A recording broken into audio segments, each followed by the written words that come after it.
cuando te nombraron director de la oficina del español, ya sabes que hubo gente que dijo, joder, estos, ¿no? Criticando todo el tiempo los chiringuitos de los demás y no sé qué, y ahora van y a este le nombran director de una cosa que parece hecha a propósito y qué suma incoherencia. Eso cuando la gente era un poco educada, porque luego hablaremos de haters, que eso es otra historia, ¿no? Pero ya sabes este rollo, ¿no? Entonces, yo ahí te dejo que reacciones como reacciones, ¿qué contestabas si ya te lo han preguntado? ¿Qué contestabas a esa gente? ¿Qué es lo que has dicho, Bueno, ¿no? la oficina del español era una promesa electoral de Isabel Díaz Ayuso, ¿no? Que estaba en el programa electoral y por lo tanto lo que fue básicamente fue un cumplimiento del programa electoral. Pero sobre todo yo creo que es poner el acento en algo muy, muy importante. Y aquí ya empiezo a abrir espacios distintos, ¿no? No me extrañó para Dale. nada que la izquierda atacara cualquier cosa que tenga que ver con el español. No me extraña en absoluto, porque yo creo que el español, junto con la Constitución, junto con Europa, junto con el ejército, junto con otras cosas, es uno de los pegamentos de España, ¿no? Entonces, es una de las cosas que ellos intentan atacar, disgregar, etcétera, ¿no? Desde el PSOE a la izquierda, incluido el PSOE, por desgracia, eso es lo que estamos viviendo y quienes vivimos o quienes somos de comunidades autónomas bilingües lo tenemos muy claro porque lo hemos sufrido en primera persona. Así que por la izquierda vinieran todos esos ataques a mí no me extrañaba. Perdona, Tony, perdona que te interrumpa, ¿eh? Y ahora hablaremos de todo esto que me parece muy relevante, ¿eh? Lo del español, pero no era tanto, por lo menos lo que yo leí, quizá había más, no sé, era más como una supuesta incoherencia, ¿eh? Todo entre comillas, de, coño, estos que critican tanto los chiringuitos de los demás... El qué es la oficina tiene mucho que ver con que sea o no incoherente aceptar un trabajo como este, ¿no? Okay. Bueno, yo de hecho entré en política por el español, o sea que para mí realmente la oferta me tocaba de raíz, porque yo el primer partido político nacional, todavía no era nacional, con el que me identifiqué y en el que estuve afiliado fue Ciudadanos en Barcelona, nada más crearse, y aquello tenía que ver y además la primera manifestación a la que yo estuve en primera línea en mi vida fue precisamente reivindicando la libertad en el uso de la lengua, ¿no? Pero no solamente hay que reivindicar el uso de la lengua, sino la utilización de la lengua como un recurso económico básico, fundamental, potentísimo, ¿no? Y eso en la Comunidad de Madrid se tenía muchas ganas de hacer, porque hasta ahora no se había puesto conciencia en todas las oportunidades que te puede dar esta lengua para crear riqueza y empleo en cuanto al turismo educativo. Y esa era la apuesta de Isabel, básicamente. Es curioso que se atacara la creación de esta oficina aquí cuando esto existe en otros lugares. En la Comunidad de Castilla y León existe y de hecho Salamanca ha sido siempre el lugar líder donde acuden los estudiantes de español extranjeros. En Andalucía también existe. En fin, incluso en Valencia existe esto, ¿no? Entonces, bueno, a mí no me extraña que desde la izquierda, yo entiendo que el tridente español, Ayuso y Cantó, siendo yo el más pequeñito del tridente, ahora vamos a eso. Les iba a hacer saltar chispas por todos los lados. Me entristeció que gente de Ciudadanos, mi antiguo partido, lo viera de la misma manera, porque para mí era muy triste ver a gente de un partido que creo que en una de las cosas que siempre se significó hasta que estaba Albert, por lo menos, era en la lucha por reivindicar la libertad del español, del uso del español, pero también de todas las oportunidades que eso puede traernos, ¿no? Pero yo creo que esto era algo personal contra mí y no tanto contra la oficina. Y yo realmente luego, a base de trabajar en la oficina, sí que he visto la necesidad de la misma y la utilidad de la misma. Hemos creado ya la primera estrategia con las escuelas de español. Pasado mañana recibo a agentes que vienen de 15 países distintos lo he visto. a conocer el lugar donde yo creo que es el mejor lugar posible donde se va a estudiar. Eso lo hemos promovido desde la oficina. Lo mismo estamos haciendo con las universidades. Bueno, en fin. Luego, si quieres, hablamos y te suelto todo lo que estoy haciendo. Pero para mí es evidente que la característica fundamental de un chiringuito es que no hace nada, que es simplemente un lugar en el que, bueno, se coloca a alguien para que tenga un sueldo, pero que está vacío de contenido, ¿no? Todo lo que tiene que ver con el español y con las posibilidades económicas que tiene y con la reivindicación además de la batalla cultural del español y también con con la colaboración que estamos haciendo ya bastantes cosas también con el resto de países hispanos, es tan amplio, es tan grande, da lugar a tanto trabajo, que desde luego lo que no está precisamente esta oficina es vacía de contenido. Hola, me visita hoy Toni Cantó. Toni es actor de cine, teatro y televisión y ha sido representante en el Congreso de los Diputados por los partidos Unión, Progreso y Democracia y Ciudadanos. Entre 2019 y 2021 fue diputado y portavoz en las Cortes Valencianas por este último partido, además de su coordinador autonómico. En la actualidad es director de la Oficina del Español, un organismo que depende de la Consejería de Cultura, Turismo y Deporte de la Comunidad de Madrid. Hablaremos de chiringuitos políticos, de la cultura de nuestros representantes, de la inferioridad moral de aquellos que no condenan el terrorismo, de cordones sanitarios a ideas y partidos políticos, de la utilidad del teatro para la política, de la dificultad para que prospere un partido de centro liberal en España y de cómo defender la lengua común, el español, equivale a dar la batalla cultural. Os agradezco, como siempre, vuestras suscripciones en YouTube y en vuestras apps de podcast, los comentarios y la promoción que hacéis del programa. Y os animo a seguir haciendo todo esto. Y ahora seguimos charlando con Toni Cantó.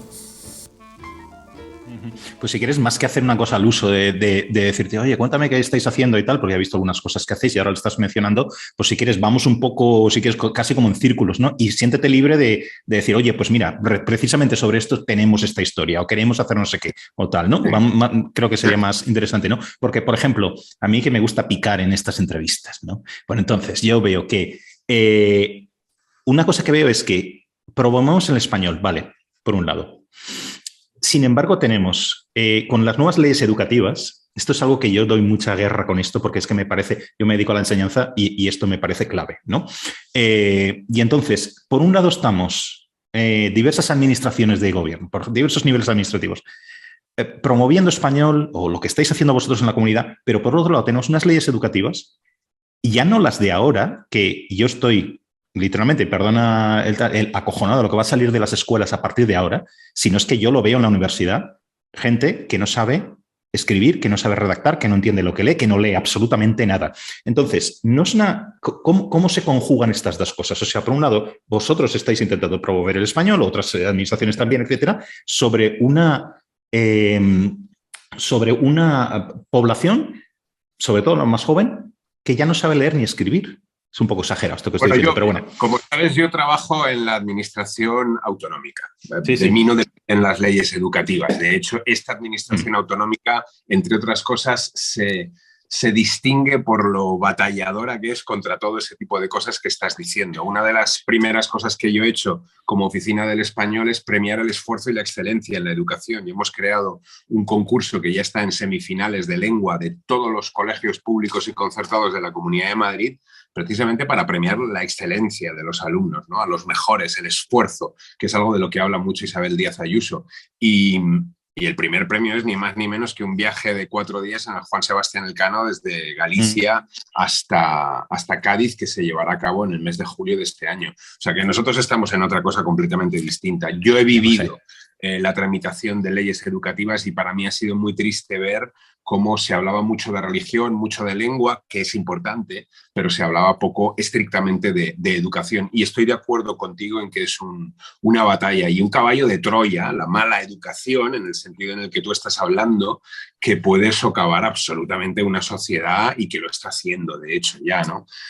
Bueno, para empezar, si quieres, hablando desde lo que es el español, si empezamos viendo que en muchos lugares de este país a los chavales no se les permite educarse en su lengua materna, ya partimos de un problema absolutamente indescriptible, ¿no? Porque tú estás haciendo ya, por razones meramente políticas, que una proporción importante de nuestra sociedad no adquiera los conocimientos como debiera, los adquiera con muchísima más dificultad. Y es por una razón política, es decir, es adoctrinamiento, ¿no? Luego, si empezamos desde esa base, que es la base educativa, en la lengua en la que te vas a expresar y vas a recibir los conocimientos, pues imagínate ya, ¿no? No vale la pena casi ni seguir hablando. Pero yo estoy de acuerdo en que esta es una de las grandes batallas que hay que dar ahora y bueno, yo también me siento contento porque el consejero y la presidenta de la Comunidad de Madrid batallan por ello también.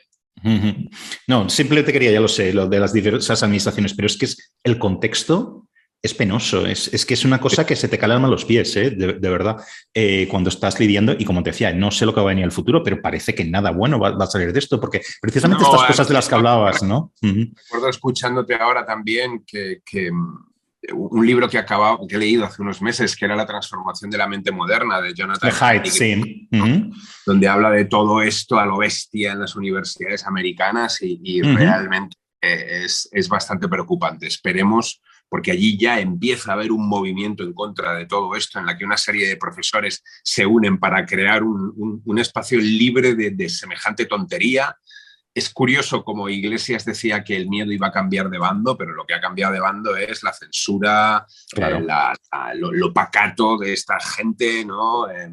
La forma que tienen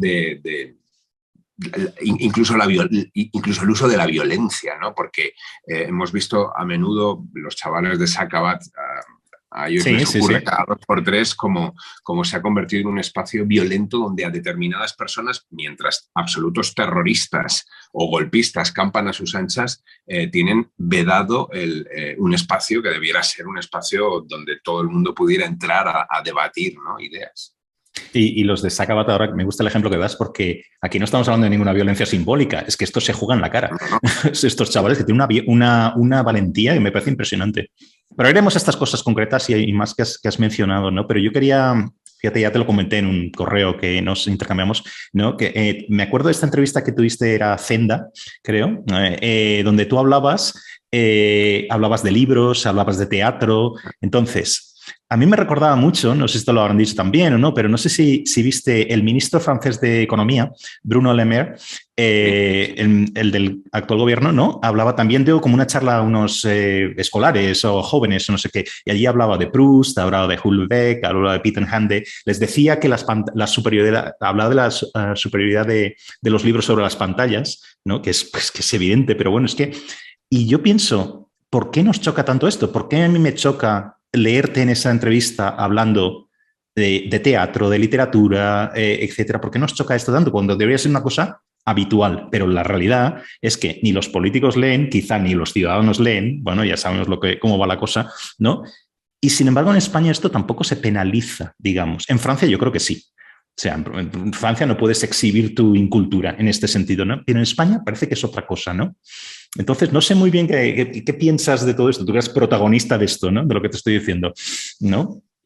Yo, en el buen sentido, o sea, por lo contrario. Yo me acerqué a la lectura desde un lugar muy curioso, ¿no? Yo recuerdo que el primer libro que compré en mi vida eran los cuadernos de campo de Rodríguez de la Fuente, porque yo era un absoluto biólogo frustrado como mi padre, ¿no? Y yo cada semana iba al kiosquito y me compraba aquello cuando debía tener 13 años o algo así. Y lo siguiente que me compré fueron... entré por la aventura, ¿no? A la lectura. Los libros de Asimov. Y a través de Asimov, de la Fundación, de algunos otros libros del Yo Robot y de todos estos libros, es decir, desde la aventura empecé a interesarme por una lectura a la que, honradamente, debo decir que no me acostumbraron ni hicieron que me llamara la atención en la escuela, francamente. Yo recuerdo la típica lectura obligada de la Celestina como una auténtica tortura, ¿no? Quizá no estaba preparado ni era la lectura que yo debía cometer en ese momento, ¿no? Pero yo luego, cuando realmente empecé a leer y a culturizarme de alguna manera, porque yo venía más de un mundo de ciencias, fue cuando empecé a hacer teatro. Cuando empecé a hacer teatro y a entender que si yo quería entender un personaje, la época en la que vivía ese personaje, si yo tenía que entender determinadas cosas, tenía que ponerme a ello, ¿no? Porque si no pasaba por lo mismo, no entendía la profundidad de la que estaba hablando el personaje, era absolutamente imposible que yo fuera capaz de salir a escena y de intentar de alguna forma pues pues llevar a cabo eso que es el teatro, ¿no? Que es encarnar a lo que escribió ese escritor, ¿no? Y cuando te enfrentas a textos como Shakespeare o como La Orestiada o Valle Inclán o muchos de los textos en los que yo he trabajado, muchas veces para entender la situación y el personaje hace falta profundizar bastante, ¿no? Entonces, yo cuando empecé a trabajar como actor me di cuenta de que tenía una falta muy grande de cultura, de letras, ¿no? Porque venía muy del lado científico, yo iba para médico y de repente me había ocupado más de todo lo que tenía que ver con la ciencia, ¿no? Pero eso...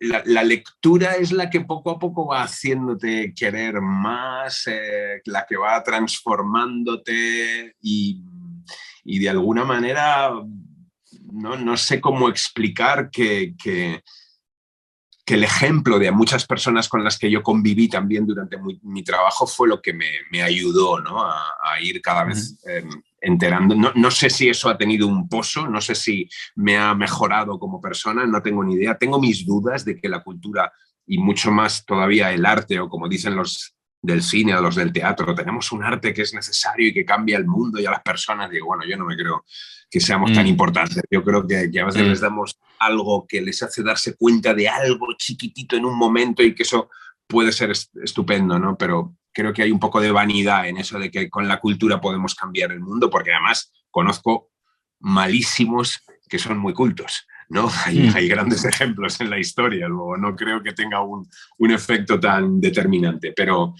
sí que creo que hay un problema como el que, y perdona que divague de una cosa para otra, como lo que tú estás diciendo en cuanto a, en la actualidad, lo que tiene que ver con la atención, ¿no? Y con la capacidad de quedarte frente a un libro, disfrutar de un libro para lo que hace falta un sacrificio y una capacidad de mantener la atención durante un tiempo. Y yo creo que eso no solo los niños, sino todos lo estamos perdiendo un poco.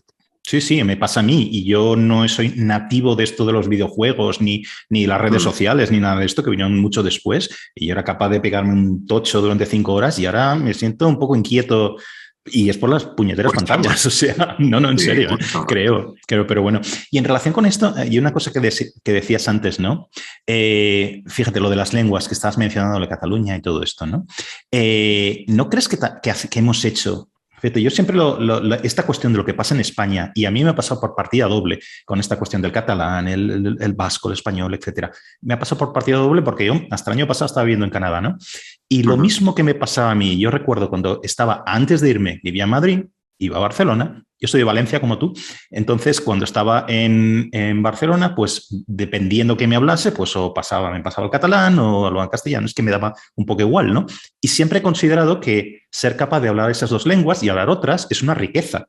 Sin embargo, y me pasó igual estando en Toronto, pues yo solía ir a Toronto, es una ciudad que está muy bien, pero si quieres cultura, lo que haces es irte a Montreal, ¿no? Que está más o menos a 5 horas de coche, y entonces yo iba frecuentemente. Y pasaba exactamente lo mismo en Montreal que ha pasado en Barcelona y en Quebec en general, como Cataluña, que es esa riqueza que es poder hablar diversos idiomas, la transformas en un arma, ¿no? En un arma contra el tío que tienes enfrente, ¿no? Entonces, yo de hecho, en mi último viaje a Quebec, conocí a una chica, no me ha pasado nunca en Canadá, que solo hablaba me dijo, no hablo inglés, solo hablo francés, ¿no? Entonces yo me quedé pensando, a ver, eres adolescente, tienes uno de los mejores pasaportes del mundo, que es el de Canadá, y no vas a o sea, no vas a poder beneficiarte de las oportunidades que te da vivir en este país, y esto se aplica igual a España, porque no hablas el idioma que nos permite comunicarnos a todos.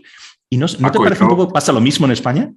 Yo hace 15 años estaba grabando una serie en Barcelona que se llamaba De Moda, que por cierto luego te cuento otra anécdota que es curiosa con ese tema, y hubo un día en que teníamos que hacer un plano secuencia recorriendo toda una manzana. Íbamos una chica y yo caminando y un cámara iba delante de nosotros y era plano secuencia. Eso quiere decir que los dos íbamos hablando y si alguno se equivocaba no podíamos cortar. No había un plano donde montar luego, sino que teníamos que volver a empezar. Esta chica no pudo hacer el plano secuencia porque cuando se equivocaba era incapaz de improvisar en español. Estoy hablando de hace 15 años, no de ahora, que ahora pasa más. De hecho, tú ves algunos consellers de allí hablando y dices, bueno, en fin. Y a esta chica, después de, creo recordar, 20 y tantas tomas, la tuvieron que despedir.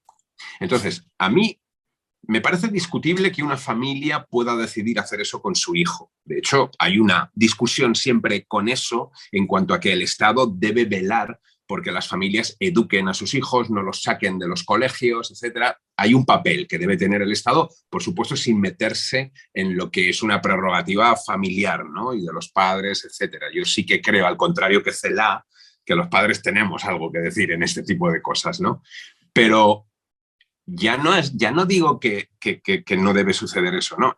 Es que luego hay una serie de gente que decide no solo que sus hijos tengan esa tara, porque es una tara, no poder hablar un idioma que hablan las alas, sí. Sino que lo tengan los nuestros también. Que nos obliguen a los nuestros a tener esa misma tara, ¿no? Y a mí eso me parece tremebundo. Sobre todo cuando además estos señores, los presidentes de la Generalitat, los consellers o incluso las dos ministras de Educación que hemos tenido con el gobierno de Sánchez, no llevan a sus hijos a un colegio público. Obligan a los ciudadanos a que tengan que pasar por este tipo de educación, como tú dices, con estos tipos de problemas lingüísticos, pero luego llevan a sus hijos, las élites los llevan a los colegios buenos, ¿no? Donde pueden estudiar en inglés, en español, y no pasan por los problemas. Y a mí esto me parece de una hipocresía absolutamente alucinante. La anécdota de la que me acordaba es que en aquella serie de moda, se iba a pasar en todas las televisiones autonómicas y yo intenté allí en Barcelona doblarme al valenciano, al catalán. Sí, bien. Al valenciano. Y en Cataluña me dijeron que no, porque tenía un acento valenciano y no les gustaba y no quisieron. A los pocos meses yo estaba trabajando en Canal Nou, en Valencia, y me pusieron a un comisario lingüístico y como había estado meses en Barcelona y había intentado hacer el acento que se me pedía en esa oficialidad lingüística que hay, porque a mí el nombre ese de normalización lingüística ya de per se me espanta, me parece que es terrible, me parece que es homogeneizar la lengua y, en fin, y es inventarla de alguna forma. Me dijeron que tampoco les gustaba mi valenciano porque tenía en determinados momentos un poquito de acento catalán. Y yo decía, joder, a ver si me dejan trabajar por un lado y por el otro. Sí. A mitad camino, coño, y me dejan en paz estos tíos, ¿no? Tan pesados, ¿no? Lo que dices de comisario, ¿cómo era? Comisario lingüístico o algo así. Era un comisario lingüístico, vigilante de que la esencia lingüística se mantenga. Ya está claro. Tú imagínate que en televisión española pones a un comisario lingüístico a decirle a un andaluz que ese no es el acento que se debe hacer y que esa palabra que ha usado me parece a mí que no. Y el canario, tal. Tú imagínate lo que sería y lo que se montaría, ¿no? Bueno, pues esto es lo que pasa en las televisiones autonómicas, en las que hay una lengua cooficial. La propia idea de un comisario de algo es que acojona también. Eso es algo así, pero bueno. Oye, otra cosa que te he leído de hecho lo he visto en tu Instagram, que estaba un poco cotillando esta mañana, que no lo conocía. Y ahora iremos a eso también, me fija en otra cosa también. Diste una entrevista, creo, reciente para La Razón, creo, ¿no? Para el periódico. Y allí decías una cosa que me ha chocado y quería preguntártela, ¿no? Decías, la promoción del español tiene que ver también con plantear una batalla cultural. Y apunta a algo que has apuntado cuando hemos empezado a hablar, ¿no? ¿Cómo explicas esto? O sea, ¿qué querías decir con esto? Bueno, yo creo que en España es obvio que la defensa del español es per se ya solo batalla cultural, ¿no? Porque realmente estamos rodeados de gente que pelea contra el español por la razón fundamental que te he explicado, porque yo creo que el español es uno de los grandes y más potentes pegamentos que tiene España y por lo tanto, mira que claro tienen eso en Francia, ¿no? Cuanto al uso del francés únicamente y el de ninguna otra lengua, ¿no? Pero aquí, bueno, es obvio que tenemos otra realidad cultural, sociológica, etcétera, pero a mí me parece absolutamente bochornoso que se impida que se enseñe en español, que es la lengua oficial del país, reconocida en la Constitución, etcétera, etcétera. Pero bueno, eso es batalla cultural, defender al español y hacer este tipo de cosas, pero también es batalla cultural muchas de las cosas que estamos viendo hoy en día, que es reivindicar la historia de un pueblo como el nuestro, que fue el precursor de la primera globalización, como dice López Linares en ese documental que tiene, y de un descubrimiento de uno de los cambios más grandes a nivel planetario que ha habido en el mundo, ¿no? Y yo creo que esa es una historia de co-creación de una lengua, porque yo creo que a partir de ahí co-creamos juntos la lengua junto con el resto de países hispanos, pero también de una historia de éxito de la que debemos sentirnos orgullosos, muy lejos de ese revisionismo que se hace ahora mucho en Estados Unidos, pero aquí también, ¿no? Porque la izquierda y el nacionalismo se la traga con patatas, y yo creo que esa es una batalla que también hay que dar y que a mí me gusta mucho también cómo da sin ningún complejo la presidenta de la Comunidad de Madrid. Sí, y de hecho también destaca por eso, ¿no? Porque parece que, fíjate, es que es verdad lo que tú estabas diciendo, mención de Francia de nuevo. Y yo veo que tanto que se parece, por ejemplo, Mélenchon, ¿no? El que sería un poco como el Podemos aquí, ¿no? Como la Iglesia es aquí. Pero a mí no sé, me chocaría mucho ver a gente de este partido, la Francia Insumisa, o de cualquier otro partido, de izquierdas o derechas, extremas o no, en Francia, atacar el francés como una cosa civilizatoria, como una cosa que crea ciudadanos, ¿no? O apoyar algún tipo de nacionalismo, ¿no? De alguna de las zonas del país. Es absolutamente impensable.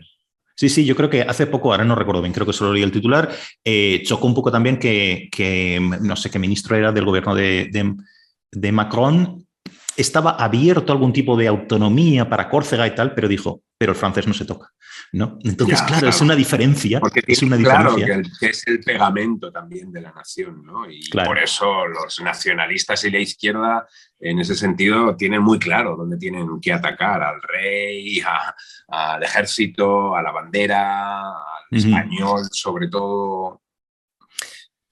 Es que el programa de la guerra cultural es que nos lo hacen, ¿no? Eso ya está hecho, no hay que pensar demasiado.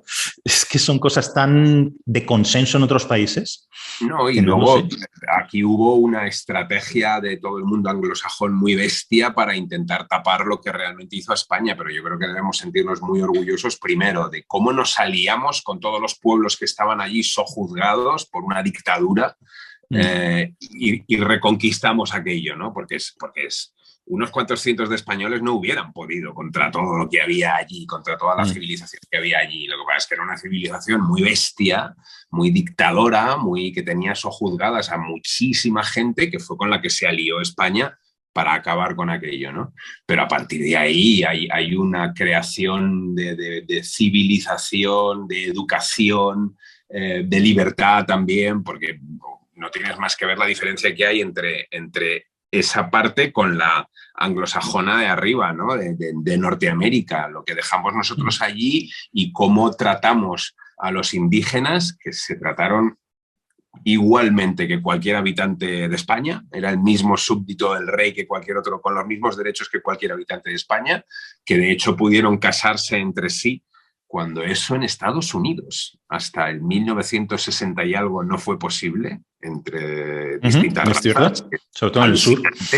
Es alucinante, y dejamos un legado de universidades y de cultura y de lengua que realmente yo creo que es algo que debemos reivindicar y no sentirnos avergonzados como quieren hacernos pensar los de fuera, pero también muchos de dentro, ¿no? Que se han tragado ese mensaje y que lo quieren hacer valer, ¿no? Ahí es el tema ese también, era lo del mito del buen salvaje, ¿no? Sí. Con todo lo que había allí, yo creo que no era ni tan idílico ni tan bonito. Es cierto que todas las conquistas tienen su parte dura, eso es evidente, ¿no? No lo estoy negando, pero desde luego lo que había ahí no eran angelitos de la guarda. Lo he visto en tu Instagram, pero también lo vi el otro día en un periódico, este vídeo de esta entrevista que te hicieron, no una entrevista, era como un diálogo que estabais en La Sexta, estáis varios alrededor de una mesa, ¿no? Y entonces tú decías esto de, yo soy moralmente superior a un tío de Bildu, creo que te cito literalmente, ¿no? Y la cara, creo que es Mamen Mendizábal, ¿no? Podría ser ella, podría ser cualquier otra persona, es que yo tampoco lo sigo mucho ni nada, ¿no? Pero bueno, esa cara, o sea, para mí, yo lo que sentí en ese momento es, y lo digo, es obscenidad, me parece un momento obsceno, de verdad, esa cara, ¿no? Porque representa tantas cosas, ¿no? ¿Tú crees que esto es representativo de mucha gente? O incluso, si quieres, de la izquierda o lo que sea, ¿no? A mí me parece obsceno, te lo digo así. Por desgracia, sí, tiene que ver con un par de cosas. Tiene que ver con la educación. Yo me quedé muy alucinado con un documental que vi hace poquito en el que se hacía una encuesta a estudiantes vascos y no tenían ni idea de quién era Miguel Ángel Blanco o algunos de los asesinados. Luego, eso es Lo he visto importante. también. Si tú no educas y no recuerdas a la gente lo que pasó, es obvio que es más fácil el blanqueamiento de esta pandilla, ¿no? Pero luego tiene que ver también con que la izquierda ha naturalizado esas fuerzas políticas. Porque claro, si tú desde el PSOE aceptas firmar con ellos un pacto de gobierno, unos presupuestos, en Navarra, Ciudadanos y el Partido Popular se ofrecieron al Partido Socialista gratis a no hacer nada y dejarle para que ellos no tuvieran que apoyarse en Bildu. Y el Partido Socialista ha decidido apoyarse en Bildu. Si tú te apoyas en ellos continuamente, son tus socios de gobierno, con ellos cierras una moción de censura y firmas incluso una reforma laboral, pues entonces estás naturalizando y también contribuyendo a que la sociedad empiece a verlos de otra forma. Y a mí me parece una grandísima trampa, porque primero, como pocos son proetarras, pero es que hay muchos etarras en esa fuerza política y como yo le decía a Mamen y a James, es que eligieron ellos libremente entre miles de tiparracos que podrían haber elegido para dirigir el partido a un tipo que está condenado por secuestrar y por obligar a un pobre hombre a jugar a la ruleta rusa. Entonces, yo con esa gentuza marco distancias, por supuesto que me siento moralmente superior a ellos. Lo alucinante es que haya gente que cuando yo no vi el programa esa misma noche, lo vi al día siguiente grabado. Solo he visto ese fragmento. Y yo al día siguiente vi que me habían hecho TT. Y como había sido una grabación y no era directo, uno puede controlar lo que dice en directo, pero una grabación pueden cortarte, tal. Y yo dije, ay Dios, a ver si es que me han recortado algo que yo, porque no quería haberme metido en ningún lío, ¿no? Y por qué me han hecho TT. Pero cuando vi que me había hecho TT toda la izquierda y todo el proetarrismo de allá del norte, yo, bueno, me quedé encantado, no tengo ningún problema. Pero a mí lo que me pareció obsceno es que esto que tú estabas diciendo, a lo mejor... Sí, alguien lo escuchara con extrañeza. Eso es. Hace 15 años o 20 años, ese mismo programa en la televisión nacional, yo creo que hubiera pasado, no se hubiera destacado, no hubiera sido nada especial, ¿no? Hubiera sido una cosa que todo el mundo acepta como una evidencia. Por eso te decía lo de defender lo obvio, ¿no? O sea, a mí lo que me parece... Hay una parte que yo pierdo, Paco, porque, mira, yo... Y es alguien a quien yo respeto, pero no entiendo cómo está esa cabeza. La semana pasada el propio Madina hacía unas declaraciones al respecto,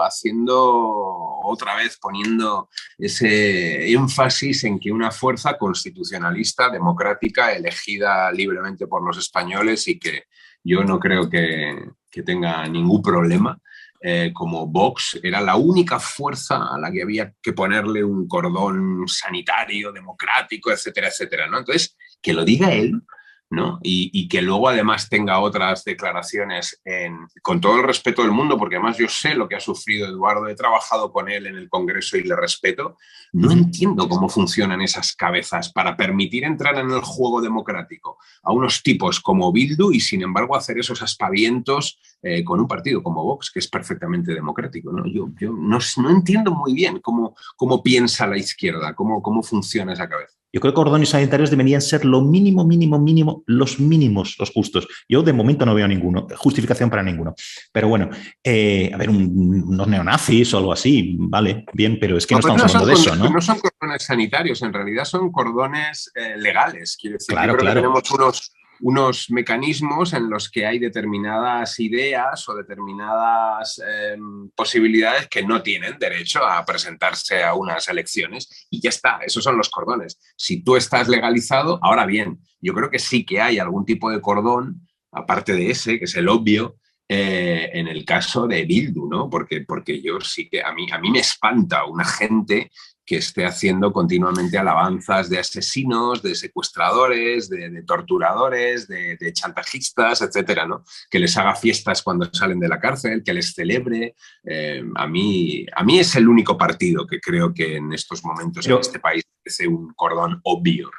Claro, pero lo había, hasta que ese cordón se levantó, sí. Y ya sabemos quién lo levantó, pero que es muy reciente. No, pero esa es la cuestión del truco que se hacen a sí mismos, ¿no? O sea, porque Mamen te respondía, y de nuevo, yo no la sigo ni tengo nada, es simplemente porque era la que te daba réplica, pero no tengo ninguna opinión sobre lo que piensa y me da igual y no lo sé. Pero te decía, es que la gente no tiene el derecho a cambiar, ¿no? Pero es que, es que no va de esto, esta cuestión, es lo que tú decías, ¿no? Es que estos tíos cada vez que sale un tío, estos tíos no se han arrepentido, ni uno se ha arrepentido de esta historia. Entonces yo, que elijo, que me parece, vamos, es que la cosa más deleznable que tú justifiques matar a tus adversarios políticos porque no piensan como tú, a mí esto ya me coloca, a mí y a cualquier persona, cualquier ser humano nos coloca por encima moralmente y punto. Y esto ni siquiera es una declaración política. Es que esto es obvio. Para ti y para mí, que ya tenemos una edad, ¿no? Si nos llegan a decir hace 20 años que íbamos a ver fotos de Otegi paseando por las Ramblas de Cataluña o por cualquier calle de estas y la gente parándole para hacerse selfies, yo de verdad, yo no hubiera dado crédito, yo no me lo hubiera creído en la vida. Sí, es cierto. ¿No? Y eso también ha sucedido allí, ¿por qué? Porque Esquerra Republicana, Rufián y todos estos lo han naturalizado, se han hecho fotitos con él, le han recibido como si fuera un tipo estupendo. Por eso, porque realmente ha habido un blanqueamiento de un tiparraco como ese que a mí me parece deleznable. Y luego lo que tú decías antes de los cordones sanitarios. A ver, si hablamos de cordones sanitarios, para mí me parece que es un cordón sanitario el que más, o sea, una soga gigantesca, cuando tu anterior partido Ciudadanos o cuando el PP no podía ir a ciertos sitios del País Vasco o no puede ir a ciertos sitios de Cataluña porque le llevó en piedras. ¿Pero esto qué es? No, y eso es un en el País Vasco se ha dicho por parte de Bildu o el PNV el otro día volvían a hablar de una forma los fachas. Sí, no me estás contando, pero si estás permitiendo a Bildu determinadas cosas y además es el ejemplo típico del árbol, las nueces, etcétera, etcétera, os habéis aprovechado de ello durante mucho tiempo, ¿no? Pero yo he estado en lugares en los que se nos declaraba personas non gratas, yo he visto como en lugares donde Albert daba un meeting, luego llegaba una pandilla con la lejía, ¿no? No digo nada, y desinfectaban. Yo he escuchado a dirigentes políticos decir que en el País Vasco determinados partidos no podíamos hacer campaña electoral. Hay déficit democráticos en nuestro país, claro que los hay, pero curiosamente los hay en estos territorios, en los nacionalistas, que son los que han terminado naturalizando la violencia, ¿no? Porque aquí hay algo también de utilización de la violencia y en el nacionalismo vasco, por supuesto, con todo el tema de los etarras y tal, ¿no? Pero ojito con los catalanes también, que hay determinados personajes por ahí apareciendo en su televisión, en su TV3, etcétera, etcétera, antiguos terroristas de Terra Lliure y tal, con una naturalidad y como si no pasara nada, que a mí, no sé, me deja completamente, no acabo de entender. Sí, sí. Vamos por un momento a una cosa más agradable para los dos. ¿No? El otro día le estaba leyendo una entrevista en el Mundo a Johan Norberg, que es este pensador sueco, y decía una cosa al final, que decía, hablando de Zelensky, el presidente de Ucrania, decía, este es el líder perfecto para los tiempos que tenemos ahora, ¿no? Y entre las varias virtudes que él allí recitaba, ¿no? Estaba uno que pensé, esto se lo voy a preguntar a Tony cuando hablemos. Decía, tiene una gran capacidad retórica como actor. Y ligaba las dos cosas, ¿eh? Su desempeño político en estos momentos, un momento de extremo, ¿no? De crisis, ¿no? Entonces te quería preguntar, ¿qué te ha dado a ti ser actor para la vida política? O sea, porque la política es un poco también teatro, lo digo en el buen sentido, ¿eh? Porque es teatro, es simbolismo, es representación, ¿no? Y con todo el respeto para esa forma de ver la política y todo el respeto también para el teatro, en ese sentido, ¿no? Entonces, quizá un dominio de la palabra, quizá el poder tomar distancia en tanto que representación de ciertas situaciones. ¿Qué crees que te ha dado a ti personalmente? Zelensky no solo es actor, sino es creador también. Hay actores que tienen más base de creación, que son capaces de crear historias aparte de interpretarlas, y él lo es y se nota, ¿no? Y yo creo que es posible que algunos actores tengan facilidades que a otros ciudadanos les cuesten un poquito más a la hora de comunicar, ¿no? De expresarse. Es obvio que sobre todo si eres un actor de teatro tienes que trabajar mucho tu cuerpo, tu voz, tu forma de comunicar, y eso es un material y son unas herramientas que te pueden ser muy útiles cuando haces política, ¿no? Pero yo siempre digo también que el político tiene algo también muy cercano al actor, y es que el político es un creador de contenidos también, como el actor que es creador. Y a Zelensky eso yo creo que se le nota, ¿no? Porque realmente ha sido, con el equipo que tenga detrás, obviamente capaz de crear frases, de crear historias, de crear vídeos, etcétera, etcétera, que han sido muy potentes, que comunicativamente han funcionado muy bien. Y a mí me gusta porque también yo recuerdo, como ahora es un líder reconocido mundialmente, pero al principio hubo un poquito de cachondeo por el tema de que era actor. De la misma forma que pasó con Reagan o Salvando la infinita distancia, de la misma forma que me pasó a mí cuando entré en el Congreso. Yo soy el primer actor en la historia de este país que entra en el Congreso de los Diputados. No sabía. ¿No? Y no había sucedido hasta entonces. Y había mucha gente que me miraba como diciendo, ¿este qué narices pinta aquí? ¿No? Como... Para estar aquí hay que ser, pues no sé, o de empresariales o de derecho o de dos cosas más, ¿no? O de políticas, etcétera, pero alguien así no tiene ni idea de qué va esto ni puede entrar aquí. Y luego, sin embargo, pues yo terminé teniendo el respeto en la primera legislatura en la que yo trabajé en el Congreso de los Diputados, y eso que no la acabé. Yo fui el segundo diputado que más intervine durante el tiempo en el que yo estuve en el Congreso de los Diputados. Hay una razón que es obvia, y es que era de un grupo pequeño y por lo tanto yo estaba en muchas comisiones e intervenía mucho, ¿no? El primero era un diputado con el que yo me llevaba muy bien, cuyo nombre ahora no recuerdo, pero me vendrá, del PNV, que también estaba en tropecientas comisiones como yo. Y entonces estábamos todo el día, pues hacíamos 10 intervenciones en cada... según el número de PNLs que hubiera en cada comisión, más lo que interviniéramos en el pleno, pues imagínate, tropecientas intervenciones. Entonces, poco a poco me fui ganando el respeto de la gente, porque allí la gente también se da cuenta de quién curra y quién no curra, ¿no? Pero a mí lo de Zelensky sí, me parece que la interpretación o la formación como actor te puede ayudar, y además si eres creador... al final un político es un creador de contenidos. Tú estás creando todo el día a ver qué tipo de réplica puedo dar, cómo puedo hacer algo que tenga un reflejo en los medios.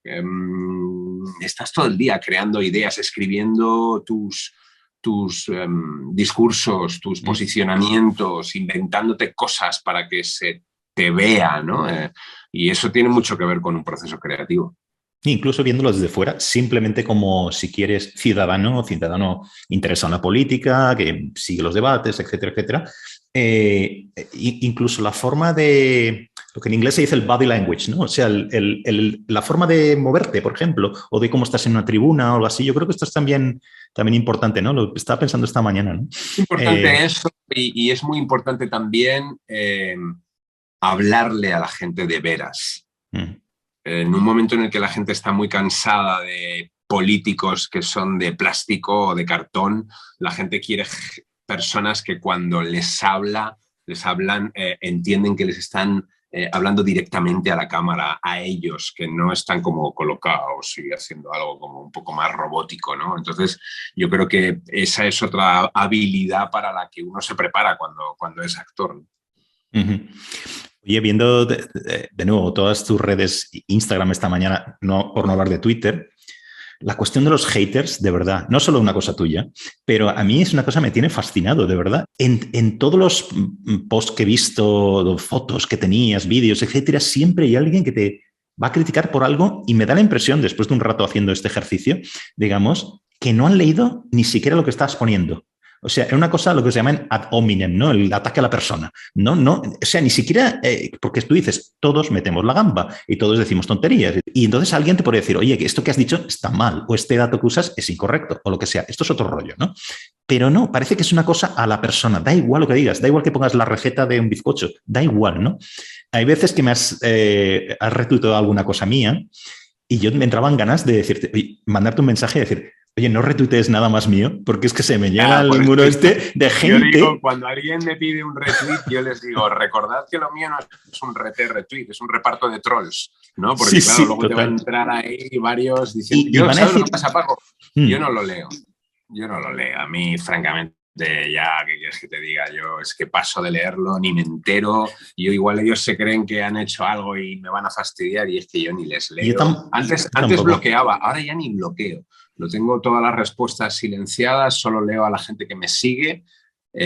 Diferencio bien entre seguidores y perseguidores, y sigo lo que dice la gente que a mí me interesa, ¿no? Siento que pueda haber gente que me aporte algo interesante y que en muchos momentos me lo pierda, pero es que no estaría, yo creo que eso afecta, ¿no? De alguna manera. Leer cosas, igual que comer cosas, de alguna forma nos afecta de alguna manera, ¿no? Por lo tanto, yo intento meterme la menor cantidad posible de ese tipo de sustancias, ¿no?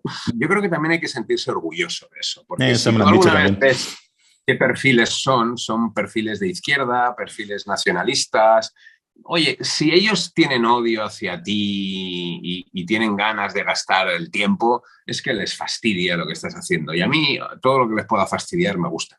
Porque, ¿qué quieres que te diga? A mí lo que me preocuparía es que un tipo de Podemos esté encantado con lo que yo escribo. Entonces yo diría, ostras, que algo estoy haciendo mal, ¿no? O que un tipo de Esquerra Republicana estuviera de acuerdo con lo que yo escribo. Entonces diría, ostras, algo me está pasando. Pero mientras sean esos perfiles los que me ataquen, yo creo que eso me reafirma. Sí que es cierto que en momentos de mi vida, en momentos bastante duros de mi vida, me ha sorprendido el nivel de crueldad y el nivel de salvajada que puede haber en toda esta gente, ¿no? Y sí que es cierto que ya no me preocupa tanto por mí, porque he ido construyendo un caparazón y aprendiendo a que esto no me afecte, sino por mis hijos, por mi pareja, Yo a veces a mi mujer le tengo que decir, no escribas, porque bueno, ahora entro en Facebook y le voy a decir, no hagas nada, cariño, déjalo, de verdad, no te preocupes, es peor. Pero yo entiendo que a ellos les pueda afectar cuando a veces leen noticias al respecto o leen comentarios al respecto, porque a mí, si se lo hicieran a ellos, sí que me fastidiaría. Oye, otra cosa. De todas formas, también te diré que este es un fenómeno, perdona Paco, claro. Es un fenómeno en el que la cuestión del anonimato es crucial. Es decir, a mí en la calle, desde que estoy en política, que estoy 11 años, me han parado 2 veces para decirme, a solas, ¿eh? Ha habido una turba un par de veces en Cataluña y una en el País Vasco, pero recordar que sí que me ha atacado y tal. Ha atacado verbalmente. Y otra feminista una vez en Madrid, y eso no fue solo verbalmente, fue físicamente también. Pero a solas, una persona pararme y decirme algo negativo, me ha pasado, de verdad, 2 o a lo sumo 3 veces en estos 11 años. Y no hay día que no me pare alguien, de verdad, para decirme, sigue dando caña, me gusta lo que haces, qué bueno es el discurso, etcétera, etcétera. O sea que yo realmente estoy muy, muy tranquilo al respecto. Una cosa que había pensado no preguntarte, porque por un lado lo he tratado mucho ha venido mucha gente a este programa y hemos hablado mucho de esto. No te quería preguntar por Ciudadanos, porque a mí me parece, por una razón, porque me parece hacer arqueología política, aunque todavía está vivo, nominalmente, ¿no? Me parece que es excavar, ¿no? Con el dinosaurio, sacar ahí los huesos del tal, ¿no? Que ya no hay, es una historia, es historia, ¿no? Pero yo sí creo una cosa, a ver qué te parece esto. Yo creo que hay un espacio liberal, llamado liberal progresista, me da un poco igual las etiquetas, ¿vale? Que no se va a ir al PP, es lo que estoy pensando, ¿eh? En Madrid quizás sí, es que en Madrid es otro rollo, ¿eh? En Madrid es una cosa una cultura política distinta, unos políticos concretos, unas personas concretas que no están en otros lados, ¿vale? Entonces el rollo es distinto. Quizá en Madrid sí, pero no en el resto de España, creo, ¿eh? Donde yo creo que una parte de los liberales ve al Partido Popular como un partido conservador, demócrata cristiano, conservador, pero no esta cosa liberal progresista, sea lo que sea eso para cada uno, ¿no? ¿Tú crees que ahí sigue habiendo en ese espacio, sigue habiendo un hueco para un partido liberal en el futuro, una resurrección de Ciudadanos, otra cosa, ¿vale? ¿O estos votos se acabarán repartiendo quizá entre el Partido Popular y la abstención? No lo sé, te planteo esas cosas sin tener mucha idea de cómo puede ser, porque no tenemos una bola de cristal. Yo he vivido la muerte de 2 proyectos más liberales de centro, ¿no? Y yo no podría soportar una tercera ya. O sea, si se crea una tercera, yo lo miraré desde fuera, ayudaré en lo que pueda, pero desde luego... ¿Puede el Partido Popular en otros territorios? Porque creo que Madrid, como tú dices, sí que lo acoge perfectamente, el gobierno de Isabel Díaz Ayuso. ¿Puede en otros territorios? No tengo ni idea, Paco, no lo sé. Yo creo que además ese espacio que tenía Ciudadanos no solamente se ha ido al Partido Popular, también se ha ido a Vox. Yo recuerdo hablar con Narciso Michavilla cuando yo le encargaba unos estudios en las Cortes Valencianas y Narciso me decía como él veía clarísimamente como había una bolsa muy grande de votantes que se despertaba de Ciudadanos, comía del PP y se acostaba cabreado de Vox. Y yo creo que en Cataluña se vio muy claramente como la última campaña, tanto de Ciudadanos, que fue el horror aquel de los abracitos, y la del Partido Popular, intentaron hacer una cosa más amable, y Vox les pegó una adelantada porque la gente en Cataluña ya está harta, está muy cansada y no quiere ni abracitos ni nada de eso. Lo que quiere es firmeza y plantarle cara a toda esta pandilla de golpistas, corruptos y chorizos, ¿no? Entonces, hay un grupo de gente que está basculando entre todos esos partidos, ¿no? Y sí que es cierto que siempre se ha dicho históricamente como en este país podía haber un espacio de centro, pero también estamos viendo históricamente como los partidos que han ocupado ese espacio duran muy poquito, entre otras cosas porque yo creo que es un espacio tan difícil de ocupar, tan complicado de ocupar, tan constreñido por los dos que tienes a ambos lados y tan... Es como las motos de competición, tienen que tener cada elemento al límite. Has de tener la mejor rueda, el mejor combustible, todo ha de ser lo mejor para poder sobrevivir en ese espacio. Y lamentablemente en política es difícil que eso suceda, ¿no? Porque las mecánicas de los partidos, yo ya lo he vivido en un par de ocasiones, muchas veces no se ocupan de eso, de tener a los mejores en cada puesto, sino tener a los más leales, probablemente, ¿no? ¿Y no eso es muy distinto? Sí, perdona. ¿No crees que aparte de fallos propios en cada partido, no estoy pensando ahora mismo en ningún partido concreto, aparte de fallos propios que siempre los hay, etcétera, ¿no? En todos los partidos se os exigía más a la gente que estabais en estas posiciones de lo que se exige a otros políticos? Yo voy por ahí, Yo creo que porque yo no los... Y hemos sufrido un odio y una animadversión absolutamente brutal por ambos lados, ¿no? Eso era así, yo creo que se nos veía como una amenaza, ¿no? Por ambos lados, ¿no? Y de repente era como, joder, a nosotros nos llamaban fascistas, ¿no? Estoy en un partido de centro, estoy en un partido en el que está... En algunos, ¿no? En Sabater, Félix de Azúa, Boadella, Arcadi Espada... Trapiello, claro. Estás llamando fascista, es que... Claro, bueno, esta es otra cosa que la izquierda de este país ha hecho de una forma que ha vaciado completamente de contenido esa palabra, ¿no? Y yo creo que ahora está yendo en su contra porque ya nadie les cree, ¿no? De Pedro y el Lobo, ¿no? Cuando hablan ahora del fascismo, pues ya, mira, uno se echa a reír y yo creo que a la gente ya le da absolutamente lo mismo. Pero yo sí que creo que es un terreno complicado en el que podría haber una fuerza, sobre todo, como tú dices, en determinados sitios donde los otros partidos no pueden ocuparla, pero yo creo que es muy complicado, muy difícil, muy duro. Oye, una última cosa, y sé que me vas a decir, no tengo ni idea, pero antes de que me lo digas, por eso te lo remarco, ¿no? A ver, para mí, yo creo que no estoy descubriendo nada, tú eres un animal político. Esto dicho con no tengo que hacer un disclaimer aquí porque animal político es algo bueno, yo creo que es algo bueno, ¿no? Pero bueno, entonces, yo personalmente no te veo, vamos a ver, en un largo plazo como gestor de un departamento, como un organismo, una consejería, etcétera. Tampoco estoy diciendo nada malo, con esto. Simplemente es una descripción. No, entiendo. Creo que de una cosa personal, sirve para una cosa, otro sirve para otro y ahí es como...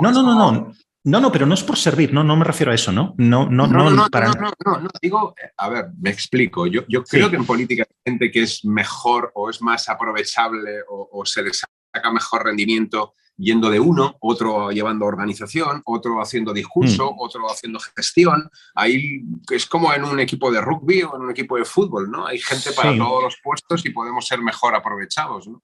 Me estás preguntando si yo debo seguir en la gestión o debo volver a lanzarme al discurso. No exactamente, va por ahí, pero no. Pero más amplio, si quieres, ¿no? Para que tú vayas por donde te dé la gana con la respuesta, ¿no? Dime algo sobre por dónde crees que puede ir tu futuro político, que no sea, no tengo ni idea, ya lo sé, pero lo intento, por lo menos lo intento, ¿no? Porque te he leído muchas de estas cosas. Por lo menos lo que te gustaría hacer, ¿qué te gustaría hacer en un futuro? Yo estoy disfrutando mucho la experiencia de gestionar. Y creo que podría ser un cierre de mi etapa política estupenda, porque yo creo que todo el político, y esto es incorrecto decirlo, pero yo creo que todo político debe aspirar a un puesto, debe aspirar a poner en práctica sus ideas y poner en práctica sus políticas, porque si no, eres parece un obvio. hipócrita o un agitador o eres Pablo Iglesias, ¿no? Que cuando le tocó llevar la peor parte de la gestión de las residencias de ancianos en lo peor de la pandemia, se dedicaba a ver series y luego se borró, ¿no? Y entonces yo estoy haciendo ahora eso, disfrutando de lo que es la gestión y aprendiendo. Yo ya sé lo que es gestionar, aunque esté en uno de los puestos más bajitos en los que se puede estar, yo ya sé lo que es estar en la gestión, incluso me puedo imaginar, porque además trabajo con ellos estrechamente, lo que es ser viceconsejero o consejero y por lo tanto ministro también. Es una cuestión de grados, pero al final básicamente es lo mismo, ¿no? Y estoy contento y creo que estoy cerrando mi etapa política con esto. Tú me preguntas, ¿en qué te ves? No tengo ni idea, Paco, pero es que fíjate, a mí si hace un año solo me dicen que mi partido se iba a ir al carajo, yo estaba viviendo mi mejor momento como político. O sea, yo hace un año y pico estaba viviendo mi mejor momento como político. Te estoy hablando de principios del año pasado. Estaba metiendo vídeos virales, estaba haciendo una labor buena de oposición en las Cortes Valencianas, estaba metiendo vídeos virales desde un Parlamento autonómico, que no es nada fácil, ¿no? O sea, estaba muy contento. Y de repente el partido se te va al carajo, dejo el partido, me voy al paro, y luego me llama el equipo de ISA para ayudarles en la campaña y me voy encantado porque yo ya creía en ella y era una líder que me inspiraba. Luego me ofrece estar aquí. O sea, si esto me lo dicen hace un año y pico, Paco, de verdad, yo hubiera flipado. Entonces no tengo ni idea de qué va a ser de mi vida dentro de un tiempo. Que si me gustaría volver a dar discurso y hacer esa parte de la política que me gusta, pues sí, pero yo ya no tengo un partido, yo no estoy afiliado a ningún partido, yo no sé en qué espacio podría hacer eso, ¿no? Y realmente no me dedico a pensar mucho. He pasado por un duelo, en el sentido de que para mí la experiencia de ver cómo lo que ha pasado con Ciudadanos ha sido dura de vivir, porque no yo, sino muchísima gente ha metido ahí muchas horas, mucha ilusión y mucho trabajo. Y es cierto que cuando pasó lo que pasó y el partido se quedó en 10, la última oportunidad que le quedaba a Inés era una oportunidad muy difícil, ¿no? Pero por desgracia ella no ha sabido hacerlo de forma que el partido pueda sobrevivir, ¿no? Y yo sigo respetando a mucha gente de la que hay ahí dentro trabajando y que sé que se deja el alma, pero que por desgracia no tiene una directiva que esté a la altura de los acontecimientos. En un momento muy difícil, todo hay que decirlo, no es nada fácil. Vamos a ver, porque yo tampoco sabría si volvemos a hablar dentro de un año sobre estas cosas. Igual estamos hablando de algo totalmente distinto, otras oportunidades, otro tal, pero bueno, que está bien, ¿no? Que siempre estén ahí, ¿no? Pues pero yo estoy acostumbrado a eso. Yo en mi profesión, donde he estado 30 años antes, yo no tenía nunca ni idea de qué iba a ser de mi vida 2 meses después. Entonces, bueno, lo que ha sido para mí raro ha sido este paréntesis, entre comillas, de estabilidad que no ha sido tal, porque yo no he acabado ninguna de las legislaturas en ningún lado. En UPyD me fui sin acabar la legislatura y volví a mi trabajo, luego entré en Ciudadanos y esa legislatura en el Congreso no la acabé tampoco porque me fui a las Cortes Valencianas y la de las Cortes Valencianas la cumplí a medias porque dejé también el partido después de las barbaridades que se hicieron con las prórrogas del estado de alarma, con la campaña catalana y sobre todo con la moción de censura de Murcia, ¿no? Pues veremos de lo que hablamos entonces. Ahora mismo estás dando material a tus haters con todo lo que estás diciendo, lo sabes, ¿no? De nuevo, porque ya verás, cuando reveas toda esta, o veas el vídeo con la entrevista ya montada y todo eso, verás cómo has pisado todos los callos, como te decía, lo cual, genial, estupendo por mí, pero bueno. Lo que tengo claro, Paco, es que desde donde sea, estaré en lo que creo que es lo realmente fundamental para España en los próximos meses, y es sacar a Sánchez de la Moncloa, sacar a Sánchez, Esquerra, Podemos, los del 3%, Bildu y toda esta banda, la banda que decía Albert, ¿no? A quien yo echo mucho de menos, aunque me veo a menudo con él, pero le echo mucho de menos en el panorama político. Lo que sí que haré es estar desde donde sea. Desde luego se puede estar o votando, o dando batalla en las redes, o en los medios de comunicación, o en un lugar de gestión, o en donde sea, pero desde luego ayudando, porque yo creo que como a este país le caiga encima otro gobierno de Sánchez y compañía,